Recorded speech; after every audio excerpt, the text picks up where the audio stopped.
Hello दोस्तों, स्वागत है आपका अपने चैनल जीके विद बड़वाल में। दोस्तों, ये क्लास आपकी पॉलिटी की क्लास है। ठीक है, ज्योग्राफी हमने कंप्लीट करा दी है। अगर आपने नहीं देखी है, प्लेलिस्ट बनी हुई है, जाकर के देख सकते हैं। आई बटन में लिंक दे दूंगा और आपका डिस्क्रिप्शन में भी मैं लिंक उसका प्रोवाइड करा दूंगा, वहाँ जाकर के देख सकते हैं। उसमें 2-3 टॉपिक आपके रह गए हैं, उन्हें मैं जल्दी कवर करा दूंगा। ठीक है ना। फिलहाल हम अब पॉलिटी करने वाले हैं। पॉलिटी के अंदर हम आज करेंगे आपका भारतीय संविधान की मुख्य विशेषताओं के बारे में। ठीक है, क्वेश्चन कम है जो मैं लेकर के आया हूँ, कम क्वेश्चन है, लेकिन आपको डीपली यानी कि पूरे क्वेश्चन को ठीक से समझाया जाएगा। ठीक है ना। चलिए फिर शुरू करते हैं। देखिए, शेयर ज़रूर कर दीजिएगा, शेयर नहीं करते हो आप, ताकि हमें भी थोड़ा मोटिवेशन मिले और हम आपके लिए वीडियो लगातार लाते रहें, तो इसलिए शेयर ज़रूर करिएगा।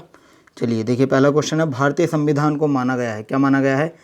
संघीय, एकात्मक, संसदीय या रूप विधान में संघीय और भावना में एकात्मक।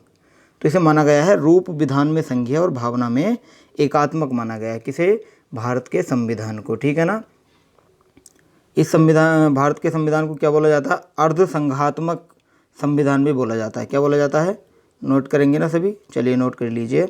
अर्ध संघात्मक संविधान बोला जाता है इसे। ठीक है ना, ये आपको ध्यान रखना है। चलिए फिर अगले क्वेश्चन पर चलें। तो अगला क्वेश्चन आपका है, भारतीय संविधान अपने नागरिकों को किसकी समानता का वचन देता है? तो भारत का जो संविधान है वो देता है अवसर और हैसियत का, यानी ऑप्शन नंबर बी आपका यहाँ राइट आंसर हो जाएगा। हैसियत और अवसर की समानता का वचन देता है भारतीय संविधान अपने नागरिकों को। ठीक है ना। हैसियत और अवसर, इसके अंदर और भी हैं, जैसे एक आपका आ जाएगा, हैसियत को प्रतिष्ठा भी बोलते हैं, कहीं कहीं आपको ये प्रतिष्ठा भी लिखा मिल जाएगा। ठीक है, तो एक इसमें आ जाएगा कौन सा? सामाजिक। ये नोट करिएगा, ऑप्शन में इनमें से कोई भी मिल सकता है। सामाजिक, चलिए यहाँ लिख देते हैं हम। चलिए, एक आएगा आपका सामाजिक। ठीक है, सामाजिक आएगा। दूसरा आपका कौन सा आएगा? दूसरा आपका आ जाएगा आर्थिक। ठीक है ना, आर्थिक। तीसरा आपका आ जाएगा राजनीतिक न्याय।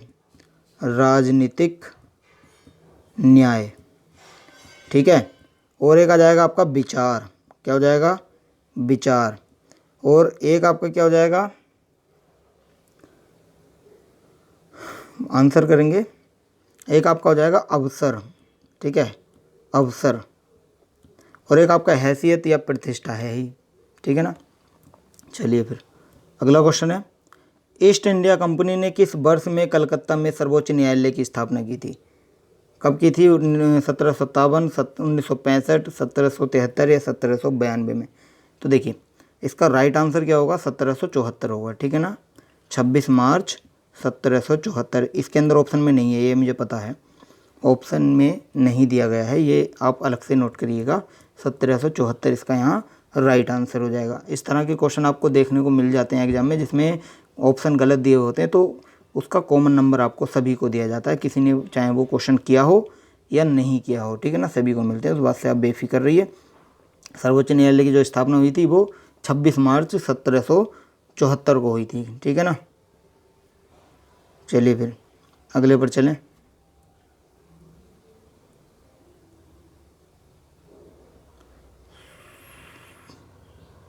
देखिए, निम्नलिखित में से किसको संविधान की आत्मा के रूप में माना गया है? किसे माना गया है?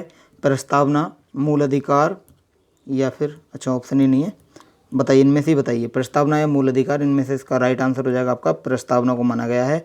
ऑप्शन नंबर ए आपका यहाँ राइट आंसर हो जाएगा। अगला क्वेश्चन आपका है, भारतीय संविधान सभा में कुल कितनी महिला सदस्य थीं? भारतीय संविधान सभा में कुल कितनी महिला सदस्य थीं? तो ये थी आपकी 15। कितनी? 15। इसका right answer option number C हो जाएगा, 15 इसका राइट आंसर हो जाएगा। अगला क्वेश्चन है, संविधान सभा के पहले अध्यक्ष कौन थे? तो संविधान सभा के पहले अध्यक्ष डॉक्टर भीमराव अम्बेडकर थे क्या? ये नहीं थे, डॉक्टर सच्चिदानंद सिन्हा थे। ऑप्शन नंबर बी हो जाएगा यहाँ आपका राइट आंसर। कौन थे? डॉक्टर सच्चिदानंद सिन्हा थे। और आपको बता दूं कि भारतीय संविधान सभा की जो प्रथम बैठक हुई थी वो कब हुई थी? 9 दिसंबर को हुई थी। 9 दिसंबर 1946 को हुई थी। नोट करेंगे ना सभी? नोट करके चलिए। और इसमें जो सच्चिदानंद सिन्हा हैं उन्हें अस्थायी अध्यक्ष बनाया गया था। क्या? अस्थायी अध्यक्ष बनाया गया था। उसके बाद में 11 दिसंबर 1946 को डॉक्टर राजेंद्र प्रसाद को संविधान सभा का स्थायी अध्यक्ष घोषित किया गया था। ध्यान रखेंगे, इसने पूछा था संविधान सभा के पहले अध्यक्ष, तो सच्चिदानंद सिन्हा हो जाएगा। कभी कभी ऐसा दे देता है कि स्थायी अध्यक्ष, संविधान सभा के प्रथम स्थायी अध्यक्ष कौन थे, तो आपको लगाना है राजेंद्र प्रसाद। कहीं कहीं आता है प्रथम अस्थायी अध्यक्ष कौन थे, तो आपको डॉक्टर सच्चिदानंद सिन्हा लगाना है। ठीक है ना। आई होप मैं आपको सभी को समझा पा रहा हूँगा। चलिए फिर अगला क्वेश्चन आपका है, संविधान सभा की अल्पसंख्यकों की उप समिति के अध्यक्ष का नाम आपको बताना है। तो नाम हो जाएगा क्या? HC Mukherjee. Option number C आपका राइट आंसर हो जाएगा। यहाँ आपका HC मुखर्जी इसका सही उत्तर हो जाएगा। चलिए फिर अगला क्वेश्चन है, ड्राफ्टिंग कमेटी के चेयरमैन कौन थे? तो ड्राफ्टिंग कमेटी के जो चेयरमैन थे वो N गोपालस्वामी नहीं थे, KM मुंशी नहीं थे, कौन थे? N माधव राव भी नहीं थे, डॉक्टर भीमराव अंबेडकर थे। ऑप्शन नंबर डी हो जाएगा राइट आंसर। ड्राफ्टिंग कमेटी के जो चेयरमैन थे डॉक्टर भीमराव अंबेडकर थे। अगला क्वेश्चन है, भारत का संविधान लिखा गया था किसमें, कितने समय में? तो भारत का संविधान लिखा गया था 2 साल में। 2 साल इसकी एग्जैक्ट थी, 2 साल से, देखिए इसमें ऑप्शन में देख लेते हैं, 2 साल में नहीं होगा, 2 साल से अधिक किंतु 3 वर्ष से कम। हाँ, एग्जैक्ट इसमें नहीं पूछी है, 3 वर्ष में नहीं होगा, 3 वर्ष से अधिक भी नहीं होगा। इसका राइट आंसर आपका ऑप्शन नंबर बी हो जाएगा, 2 वर्ष से अधिक किंतु 3 वर्ष से कम, इसका राइट आंसर हो जाएगा। अगर पूछ ले एग्जैक्ट तो आपको क्या लगाना है? आपको लगाना है इसमें 2 ईयर या 2 वर्ष और 11 महीने, 11 मंथ और आपका 18 दिन। ठीक है ना, ये आपको ध्यान रखना है, ये नोट कर लेंगे सभी।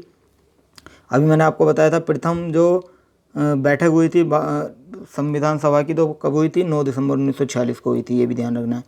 अगला है, भारत का संविधान या संविधान सभा द्वारा किस में अपनाया गया था और 26 जनवरी 1950 को लागू हुआ था? तो इसका राइट आंसर क्या हो जाएगा? ये 26 नवंबर को। कब? 26 नवंबर 1949 को। ऑप्शन नंबर सी हो जाएगा राइट आंसर। 26 नवंबर 1949 को संविधान निर्मात्री सभा द्वारा अपनाया गया था। और ये लागू कब किया गया था? ये 26 जनवरी 1950 को लागू किया गया था, ये आपको ध्यान रखना है। ठीक है ना। चलिए अगला है, संविधान सभा द्वारा भारतीय संविधान को कब पारित किया गया था? संविधान सभा द्वारा भारतीय संविधान को पारित कब किया गया था? आंसर करेंगे ना सभी। चलिए, तो ये किया गया था 26 नवंबर 1949 को। 1950 मत लगा दीजिएगा, 26 नवंबर 1949 को किया गया था। ऑप्शन नंबर डी हो जाएगा राइट आंसर। चलिए अगला क्वेश्चन है, इनमें से कौन सा कारक नहीं है जो भारतीय संविधान के निर्माण में योगदान देता है? औद्योगिक क्रांति, ब्रिटेन में संसदीय लोकतंत्र, रूस में समाजवादी पार्टी, अमेरिका में अधिकारों का विधेयक। इसका राइट आंसर हो जाएगा औद्योगिक क्रांति। ऑप्शन नंबर ए आपका राइट आंसर हो जाएगा। अगला है आपका, इनमें से कौन सा भारतीय संविधान की एक महत्वपूर्ण विशेषता नहीं है? कौन सी नहीं है? यह एक लिखित संविधान है। बताइए, विशेषता नहीं पूछा है उसने, तो ये तो हो जाएगी विशेषता, ये तो सही हो जाएगा। यह अनुयायी है कि इसे संशोधित किया जा सकता है, लेकिन यह अनम्य भी है कुछ भाग के रूप में, यानी इसकी मूल संरचना में संशोधन नहीं किया जा सकता। तो ये दोनों राइट हो जाएंगे, तो आंसर ये नहीं होंगे। और अगला है आपका, यह एकल है क्योंकि केंद्र में अधिक शक्ति हैं, लेकिन यह संघीय भी है क्योंकि शक्ति केंद्र और राज्य के बीच विभाजित है। ये भी आपका राइट हो जाएगा। Option number D. हाँ, इसे राज्य के राज्यपाल, सांसदों और विधेयकों के परामर्श से संशोधित किया जा सकता है, ये आपका गलत हो जाएगा। ठीक है, ऑप्शन नंबर डी आपका गलत हो जाएगा। तो ऑप्शन में उसने पूछा कौन सा नहीं है, तो ऑप्शन नंबर डी नहीं है, इसका right answer option number D हो जाएगा। ठीक है ना। चलिए अगला क्वेश्चन आपका है, भारतीय संविधान कितने शब्दों का बना है? क्वेश्चन है, भारतीय संविधान कितने शब्दों का बना है? तो ये बना है कितने? ये बना है 1,20,000। 1,20,000। ठीक है ना। तो क्या हो जाएगा? ये हो जाएगा आपका ऑप्शन नंबर डी, 1,20,000। तो ऑप्शन नंबर डी इसका राइट आंसर हो जाएगा। अगला क्वेश्चन आपका है, फिर लास्ट हो गया क्या? ओहो, मैंने तो आपको होमवर्क में भी नहीं दिया।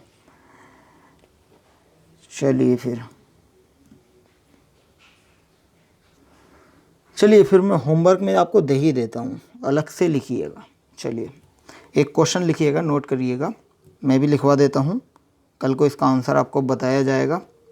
देखिए यह है क्वेश्चन आपका, किसने, नोट करेंगे ना सभी, नोट कर रहे हैं ना, चलिए नोट करेंगे सभी। क्वेश्चन है आपका, किसने 1935 में संविधान सभा का सुझाव प्रस्तावित किया था। संविधान सभा का प्रस्ताव, सॉरी यहाँ आना चाहिए क्या, का सुझाव प्रस्तावित किया था। ठीक है ना। इसका आपको, चलिए ऑप्शन में दे देता हूँ। पहला ऑप्शन आपका गांधी यानी महात्मा गांधी, दूसरा आपका पीटी नेहरू, पंडित जवाहरलाल नेहरू। ठीक है, हिंदी में भी लिख सकता हूँ उसमें, चल मैनेज कर लीजिएगा, इतना तो आप इंग्लिश को मैनेज कर ही सकते हैं। और एक आपका है एम.एन. रॉय। ठीक है, चलिए चौथा भी लिख ही लीजिए, जे.पी. नारायण लिख लीजिए। चलिए जे.पी. नारायण। ठीक है, Gandhi, PT Nehru,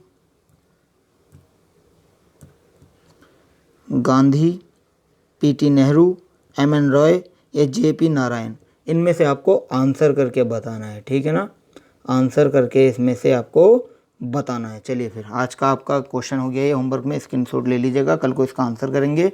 option A होगा इसमें राइट, या बी होगा, सी होगा या डी होगा। किसने 1935 में संविधान सभा का सुझाव प्रस्तावित किया था। चलिए फिर आज के लिए इतने ही रखते हैं, वीडियो को शेयर कर देंगे ताकि हर स्टूडेंट तक इसकी क्लास पहुंच सके, ताकि सभी को इसका लाभ हो सके। आप शेयर नहीं करते हो इसलिए हमारा मनोबल थोड़ा टूटता है। चलिए फिर आज के लिए इतना ही, थैंक यू सो मच।